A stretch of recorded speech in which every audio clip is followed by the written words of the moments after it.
예수 믿으면서 가장 큰 축복이 무엇이라고 여러분들은 생각할런지 잘 모르겠습니다만은 제가 생각할 때 가장 큰 축복은 우리가 하나님께 쓰임받는 삶을 산다는 것입니다.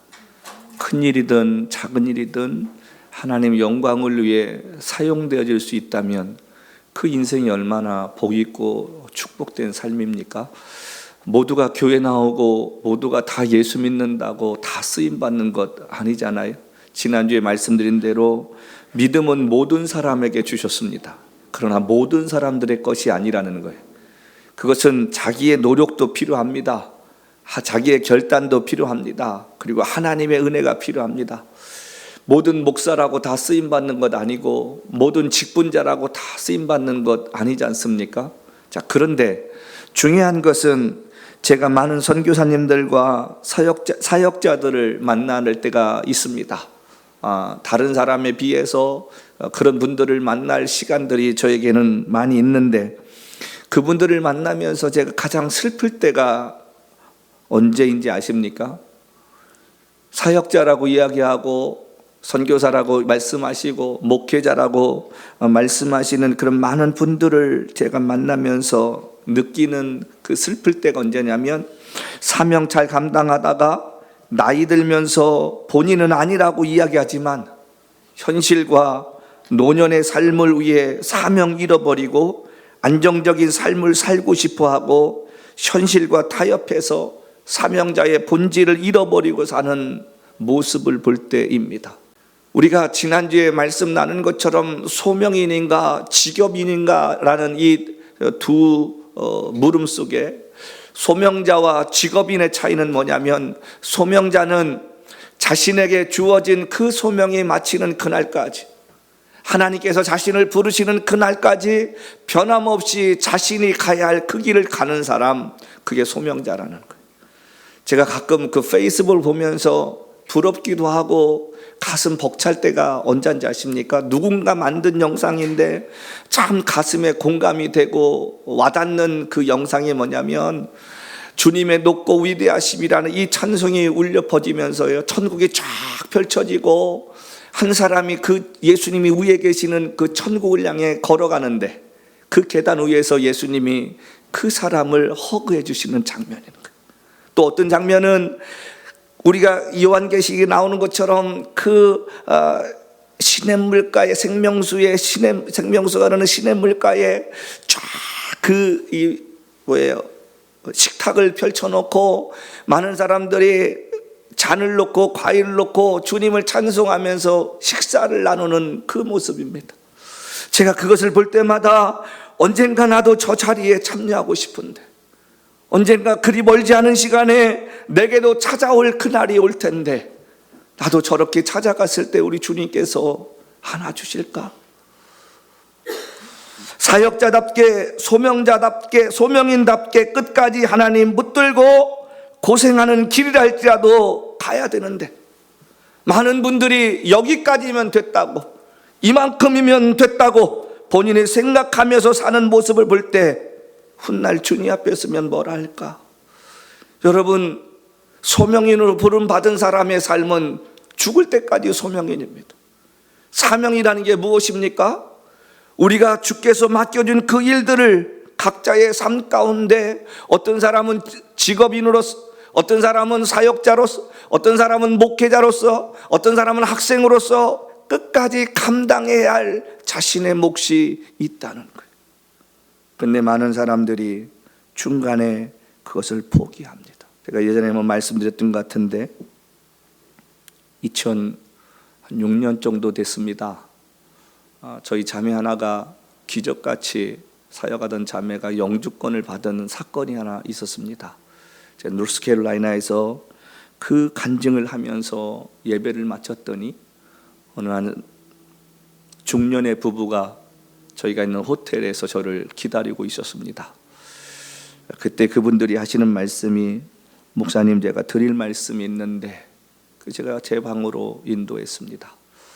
그 이유인즉슨 들어봤더니 본인이 러시아 선교사였는데 그분들께서 사시다가 자녀들이 크다 보니까 미국에 공부를 아이들 시켜야겠다고 생각하고 지금 2달째 미국의 노스캐롤라이나 어느 집에 머물고 있다는 거예요. 그래서 오늘 목사님 이야기를 들으 저 역시 변질되지 않을 것이라는 확신 없습니다. 내가 목회 마치는 그날까지 지금처럼 변함없이 갈 수 있을까? 저도 자신 없습니다.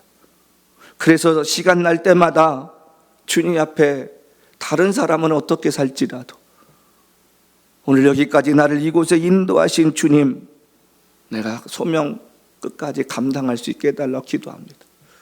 어느 날 제가 기도하는데 주님께서 그런 마음을 주셨어요. 너는 이곳에 사역하러 왔지 처음부터 이민 온 거 아니잖아. 제가 그 말씀을 평생 잊지 않습니다. 실패했던 저에게 하나님께서 길을 열어주셔서 이 미국 땅에 보내시고 정말 정신없이 사역할 수 있는 은혜를 주셨고 지금도 마찬가지입니다. 주님은 내가 살아있을 때만 위로의 주님이시고 사랑의 주님이시고 용서의 주님이시지만 내가 죽고 난 그 다음부터는 주님은 심판의 주님으로 우리 앞에 설 것입니다.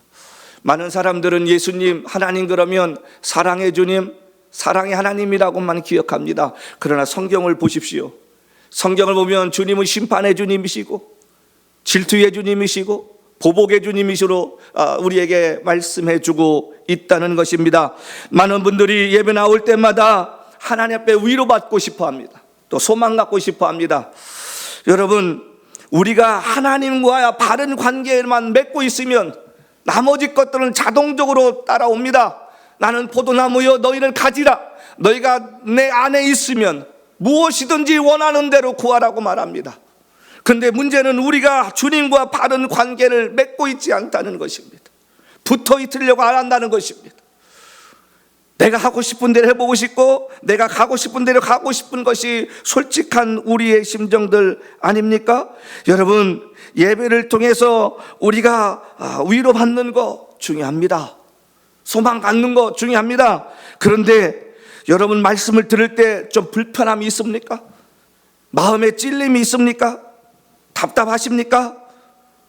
그렇게 느낄 수 있는 분은 아직 내 믿음의 양심이 무뎌지지 않았다는 것입니다.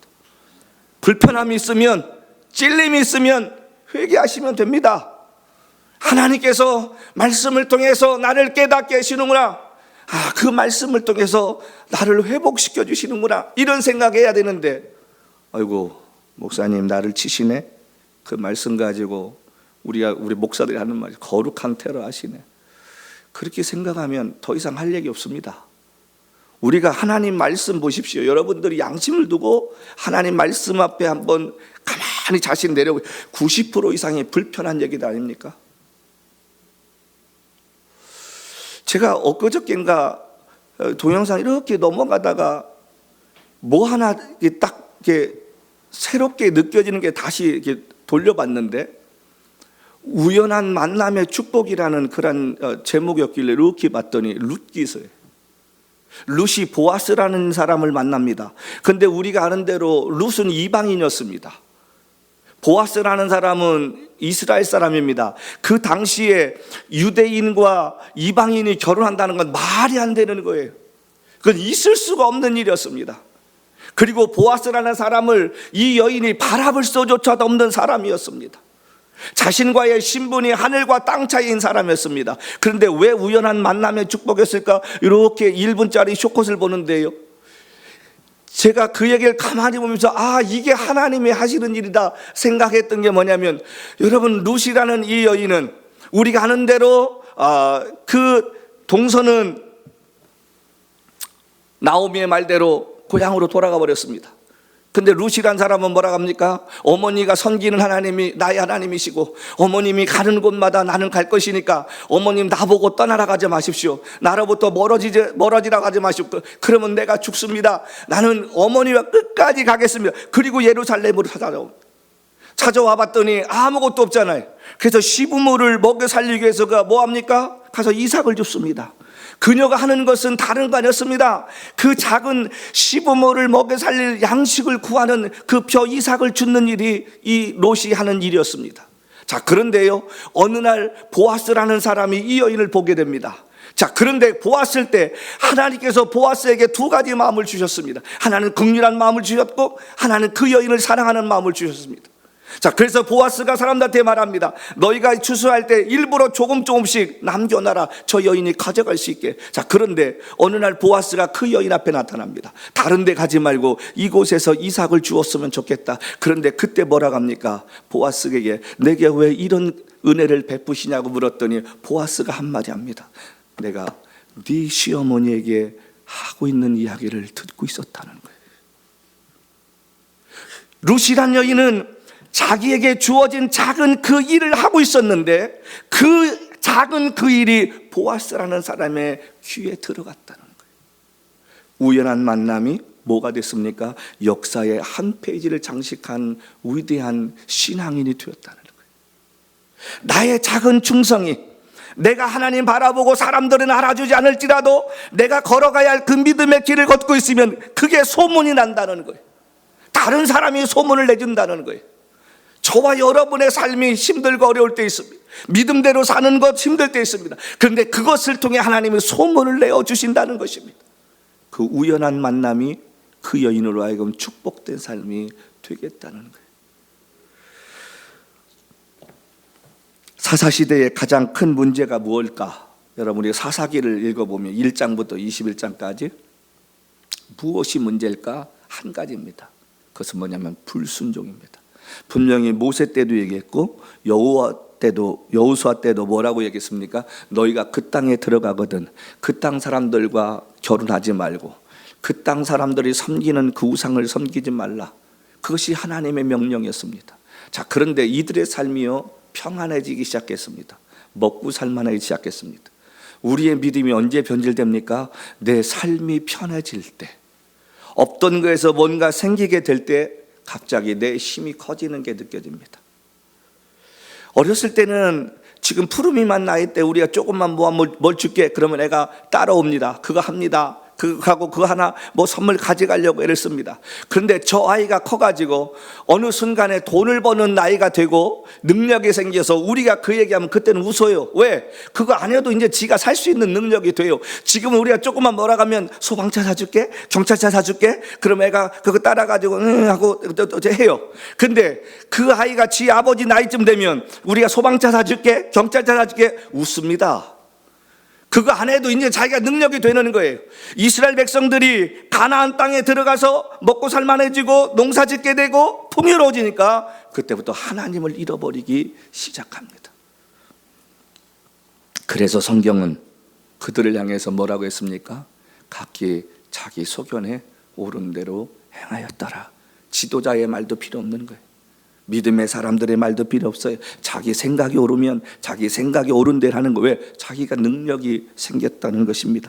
450년 동안 우리의 이 사사시대, 이 사사라는 말이 영어로 저지먼트, 그러니까 재판관들이란 말입니다. 그들이 다스리던 그 시대는 영적인 암흑기 시대였습니다.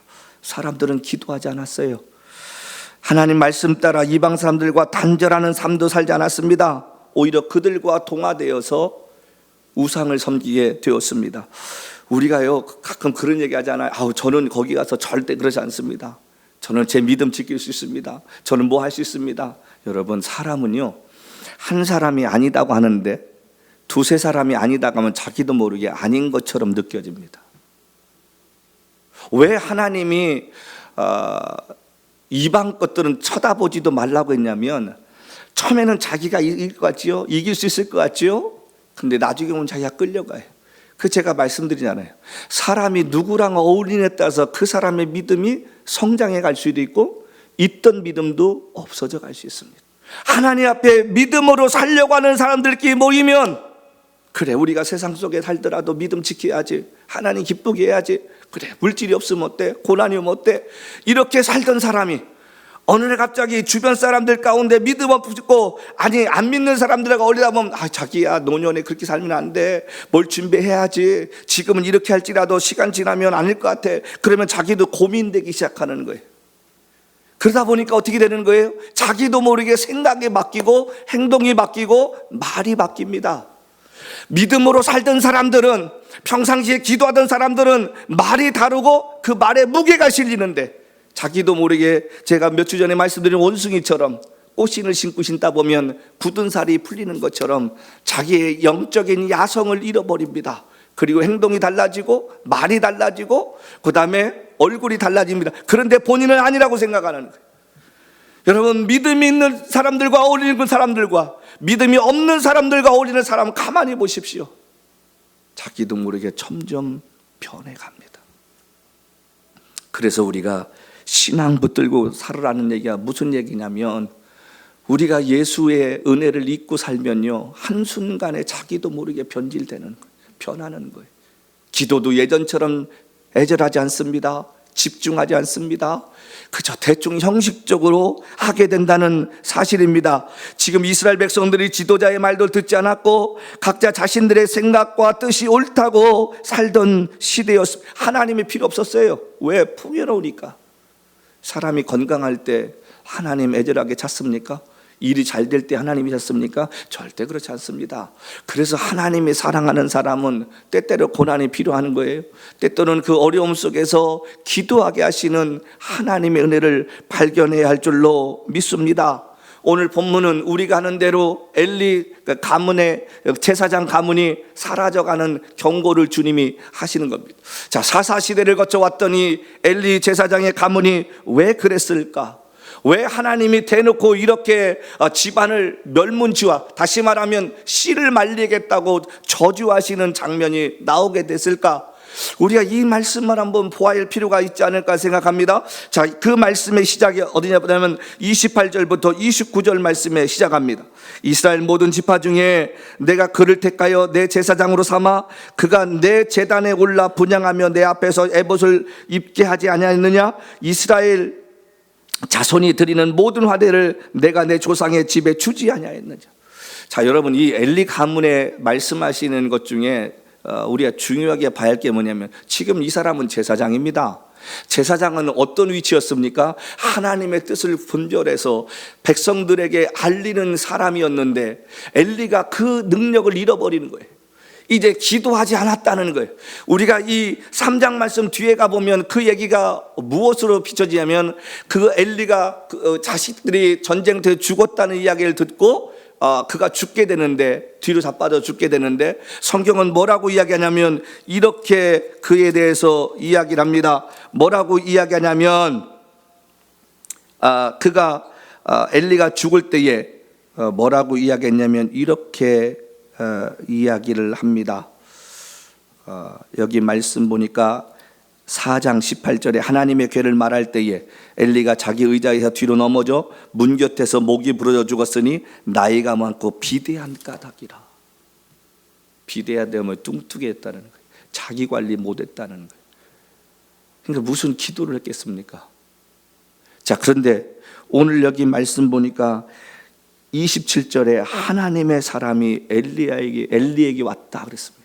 자기가 응답받은 게 아니라 자기가 하나님의 뜻을 구별하지 못하고 하나님으로부터 하나님의 그 말씀을 듣지 못하니까 하나님이 다른 사람을 보낸 거예요. 하나님께서 다른 사람을 보내서 엘리를 지금 깨닫게 하려고 하는데 깨닫지 못합니다. 뭐라고 이야기하냐면, 하나님의 사람이 엘리에게 와서 그에게 이르되 여호와의 말씀에 너희 조상의 집이 애굽에서부터 라고 쭉 이야기하면서 그 뒷말을 이야기하는데, 뭐라고 이야기하냐면 여기 말씀 우리가 가만히 보십시다. 29절 말씀에 너희가 어찌하여 내가 내 처소에서 명한 내 재물과 예물을 밟으며 내 아들을 나보다 더 중히 여겨. 이 두 가지 이야기를 하죠. 첫 번째가 뭡니까? 하나님 앞에 드리는 제사를 우습게 여겼다는 거예요. 그 뒤에 어떻게 얘기합니까? 고기를 태워서 드려야 되는데 태우기도 전에 날 것이 있는데 그걸 달라는 거예요. 예배를 우습게 여겼다는 사실입니다. 그리고 두 번째로는 그런 아들들을 여기 엘리가 뭐라고 했습니까? 여기 나보다 더 중히 여겼다는 거예요. 하나님보다 더 중요하게 여겼다는 거예요. 다시 말하면 엘리에게는 아들들이 우상이 되었다는 말입니다. 하나님이 제일 싫어하는 게 뭡니까? 하나님보다 다른 것을 더 좋아하는 것을 싫어하십니다. 자녀를 사랑하는 것과 자녀를 바르게 교육하는 것은 분명히 다른 문제입니다. 믿음의 가정은 그 자녀를 보면 압니다. 그 자녀가 어떻게 사는가를 보면 그 부모의 신앙이 보인다는 거예요. 그런데 이 아들들이 어땠느냐? 사무엘상 2장 12절에 이렇게 하나님께서 아예 못을 박아서 이야기하십니다. 엘리의 아들들은 행실이 나빠 여호와를 알지 못하더라. 행실이 나쁘다는 게 뭐예요? 평상시의 행동이 하나님 뜻에서 어긋난 삶을 살았다는 거예요. 그랬더니 하나님을 알지 못하더라. 여러분 좀 이상하지 않습니까? 오늘날로 말하면 목사 자식인데 목사 자식의 행실이 나쁠 수 있어요. 뭐 마약할 수 있어요. 술 먹을 수도 있어요. 세상적으로 생각하면. 자, 그런데 중요한 건 뭐냐면 하나님을 알지 못한다는 것입니다. 이거보다 더 나쁜 게 어디 있습니까? 다시 말하면 지금 엘리가 믿음으로 이 자녀들을 가르치지 않았다는 거예요. 아니, 하나님을 알지 못하는데 무엇이 되겠습니까? 엘리라는 이 제사장이 누구보다도 자녀들을 말씀으로 가르쳐야 되는데 가르치지 않았다는 거예요. 그러니까 하나님을 안다고 이야기하는 이 제사장의 아들이 하나님을 알지 못한 목사 자식이 주님을 떠나는 사람들 얼마나 많습니까? 장로님 자식들이 예수 안 믿는 사람이 얼마나 많습니까? 그런데도 느끼지 않아요. 그런데도 목사든 장로든 눈물로 기도하지 않습니다. 자식이 하나님께 돌아오게 해달라고 기도하지 않습니다. 남들에게는 예수 믿으라고 이야기하는데 자기들 자식들에게는 관심이 없는 거예요. 오늘 지금 엘리 제사장의 자식들이 그랬다는 거예요. 생실이 나쁘고 여호와를 알지 못하더라. 하나님을 알지 못하니까 하나님을 두려워하지 않는 거예요. 요즘 목사들이 하는 말 뭡니까? 다 주님의 뜻이라는 거예요. 응답받았다는 거예요. 하나님을 알면 저렇게 하실까? 아니요. 하나님을 두려워하는 사람은 그렇게 하지 않습니다. 저와 여러분이 정말 하나님을 두려워하는 삶을 살면 매사에 두렵고 떨림으로 지금 내가 무엇을 하고 있든지 언젠가 심판대에 주 앞에 볼 수 있다는 것을 생각해야 되는데 사람들은 그거 생각 안 합니다. 그거 훗날 얘기예요. 지금 내 눈앞에 있는 게 좋은데, 내 눈앞에 벌어지는 것이 행복하고 갖고 싶은데 사람들이 뒷일 생각합니까? 안 합니다. 하나님을 두려워하지 않는 시대입니다. 사사시대가 그런 시대였습니다. 지금이 그런 시대 아닙니까? 누가 하나님을 두려워합니까? 하나님을 두려워하면 자기들 마음대로 교회를 깨어나갈 수 있습니까? 하나님을 두려워하는 사람들이면 은퇴금 안 준다고 소리 고래고래 들리면서 교인이 어떻게 떠나든 상처받든 상관없이 내 몫을 챙겨야겠다는 그런 목회자가 늘어갈 수 있습니까? 절대 그렇지 않습니다. 하나님 두려워하지 않습니다. 그게 슬픈 거예요. 사역한다는 사람들이요, 교회 직분자들이요, 항종 직분자들이요, 아니요, 평상시에는 하나님 잘 믿는 것 같습니다. 근데 어떤 한순간 딱 다다르면 그 사람이 믿음의 사람으로 행동하고 있는지 안 하는지 상관 안 해. 다른 사람이 상처를 받든 기뻐하든 상관 안 해요. 그리고 세월 지나면 후회합니다. 자녀가 하나님을 바르게 알고 산다면 그 부모가 어떻게 하나님을 섬겼는지 보이지 않겠습니까? 15절부터 17절 말씀 보십시다. 2장 뭐라고 얘기하냐면 기름을 태우기 전에 제사장의 사원에 와서 제사 드리는 사람에게 이르기를 제사장에게 구워드릴 고기를 내라. 그가 내게 삶은 고기를 원하지 아니하고 날 것을 원하신다 하다가 그 사람이 이르기를 반드시 먼저 기름에 태운 후에 내 마음에 원하는 대로 가지라 하면 그가 말하기를 아니라 지금 내게 내라. 그렇지 않으면 내가 억지로 빼앗으리라 하였으나. 예배 드리고 있는데, 성전에서 예배를 드리고 있는데 여러분 번제는 태워지는 거잖아요. 그 번제를 태우기 전에 엘리 제사장 아들이 뺏어갔다는 거예요. 지금 달라는 거예요. 지금. 그러니까 예배를 우습게 하니까 이러는 거 아닙니까? 17절 말씀이 이 소년들의 죄가 여호와 앞에 심히 금 그들이 여호와의 제사를 멸시함이었더라. 멸시라는 게 뭐예요? 그냥 우습게 하는 정도가 아닌 거예요. 하나님을요 그냥 경멸하는 행동을 했다는 거예요. 그러니까 하나님께서 어떻게 했어요?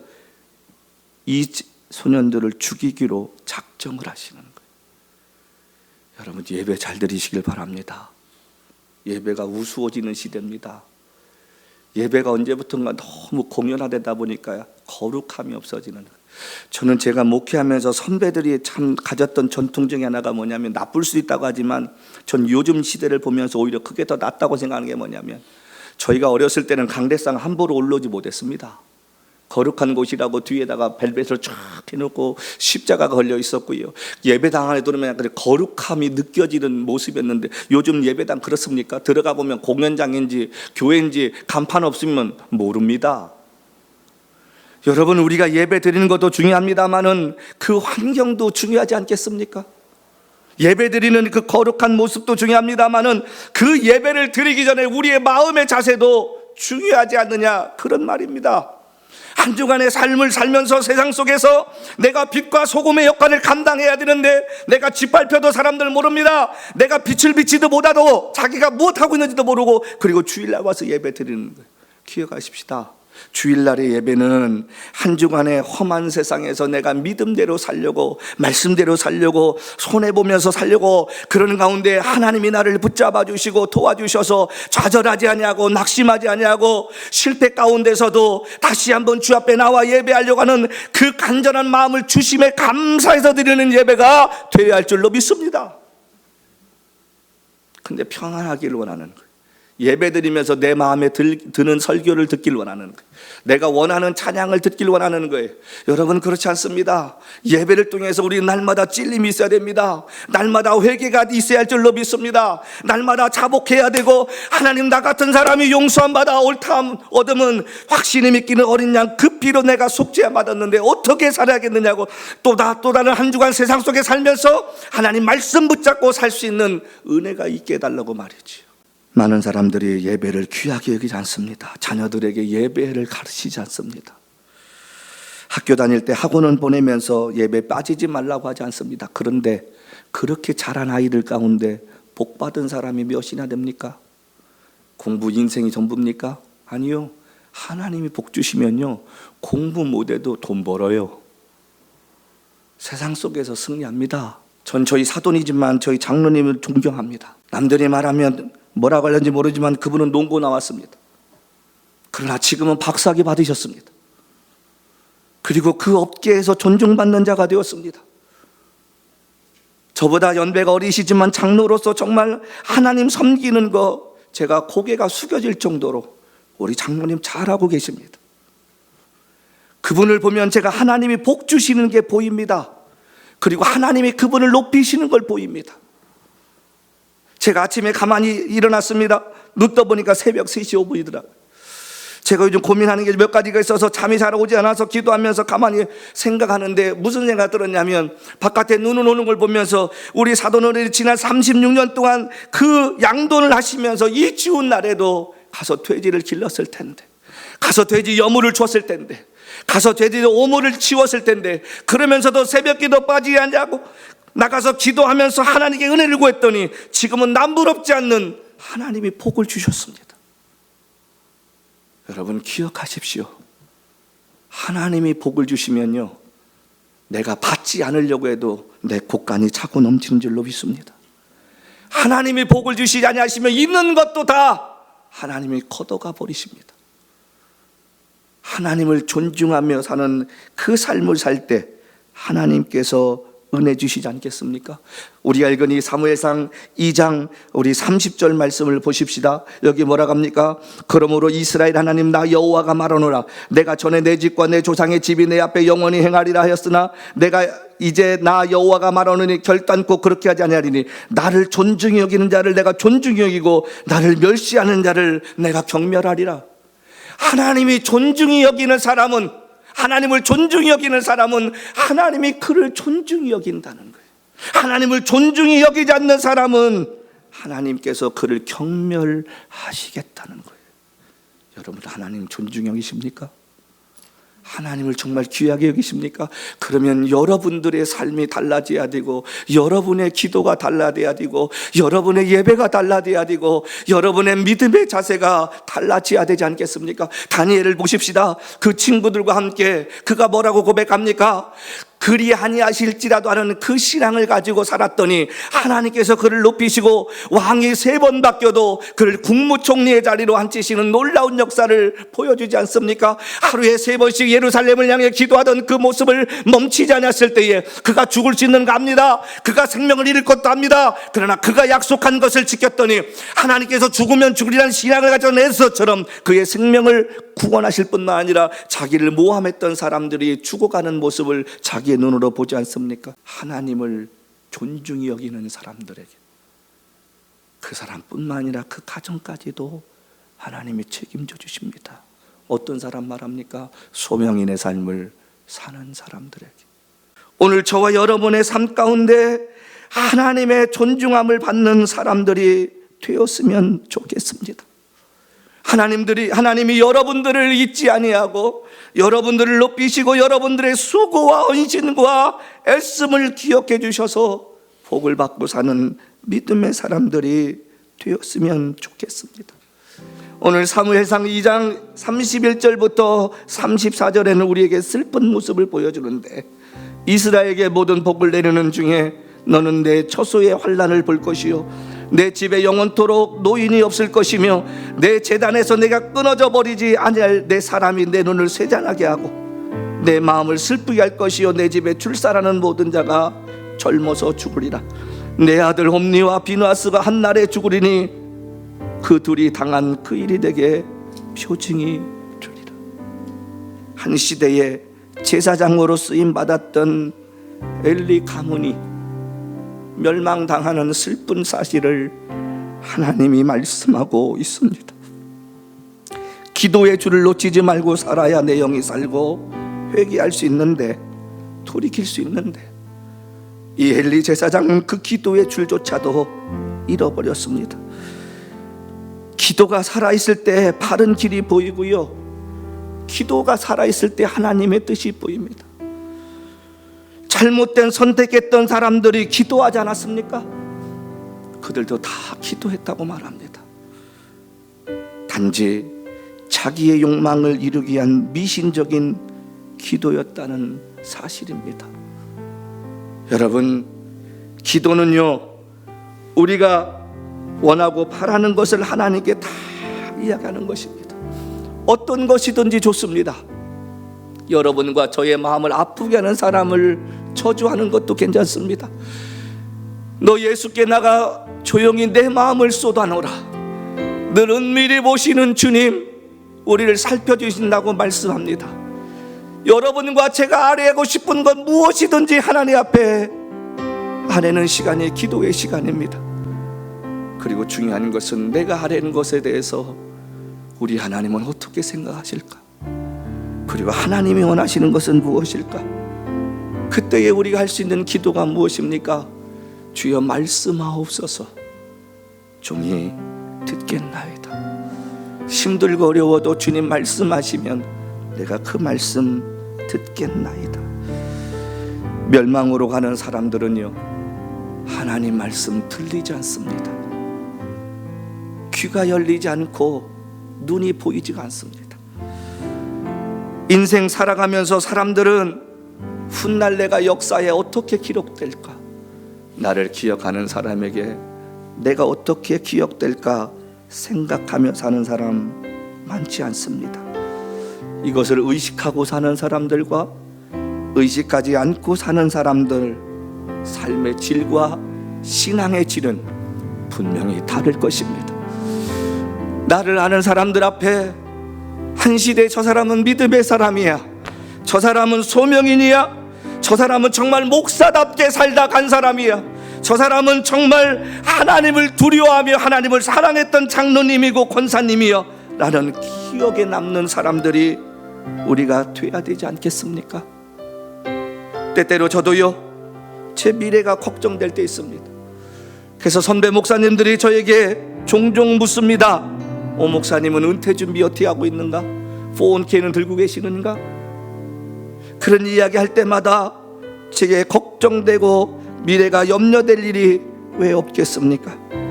그런데요, 제게 있는 소망이 하나 있습니다. 지금 여기까지 인도하신 하나님께서 나의 생명 끝날까지 그분이 지켜주시지 아니하실까? 하나님께서 이제까지 굶기지 아니하시고 하나님께서 사람들에게 치욕당하지 않게 살게 해주셨다면 내 생명 마칠 때까지 그렇게 하지 않으실까? 그래서 제가 선배님이 그럴 때마다 그런 얘기합니다. 목사님, 그럴 돈 있으면 어려운 학생 한 번 더 돕다가 저는 가고 싶습니다. 제 삶 가운데 은퇴가 준비되어 있지 않다면 제가 은퇴 가까운 날에 하나님 내 생명 일찍 걷어가 달라고 저는 기도하다 가는 사람 되고 싶습니다. 내가 죽고 난 후에 나를 기억하는 사람들 앞에 오 목사님은 불편한 몸 가지고 한평생 주를 위해 살다가 갔다고, 그리고 자기가 말한 대로 그렇게 살다가 목사였다는 그런 흔적을 남기고 싶습니다. 그래서 기회 있을 때마다 우리 자녀들에게 제가 부탁합니다. 아버지가 죽거든, 아니 호흡기를 띄고 생명을 연장해야 할 시간이 다가오거든 절대로 호흡기 달지 말고 아버지 몸에서 줄 수 있는 모든 장기를 어려운 이들에게 나눠주고 아버지 몸을 의과대학에 기증해서 그들이 연구할 수 있는 시신 연구용으로 드렸으면 좋겠다. 왜요? 제가 생각하는 한 날이 있습니다. 성도 여러분, 엘리 제사장처럼 버림받는 가정 되지 마십시다. 사무엘처럼 쓰임받고 주께서 높이시는 존귀한 자들 되시기를 주님으로 부탁합니다. 대강절 세 번째 주일을 맞이합니다. 예수께서 이 땅에 오신 것이 평안하고 안정되고 당신의 이름 되시려고 왔습니까? 섬기러 오셨고 죽으러 오셨고 갈보리 십자가 상에서 온몸에 피멍 드시고 살점이 떨어져 나가는 고통을 당하시고 머리에 가시 면류관을 쓰시고 당신께서 해야 할 사명 다 감당하셨다고 말씀하시고 돌아가셨습니다. 그 일 때문에 주님이 이 땅에 오시는 거예요. 그렇다면 저와 여러분의 인생 그분 따라 살다 가야 되지 않겠습니까? 우리를 통해 누군가 웃을 수 있고 우리를 통해 누군가 주님을 발견할 수 있는 거룩한 믿음의 사람답게 이 한 주간도 살아가십시다. 그래서 하나님 앞에 한 걸음 한 걸음 걸어가는 그 걸음이 감사하고 주님의 나타나심을 사모하는 믿음의 사람으로 한 주간을 또 살아갈 수 있는 저와 여러분 되시기를 주님으로 간절히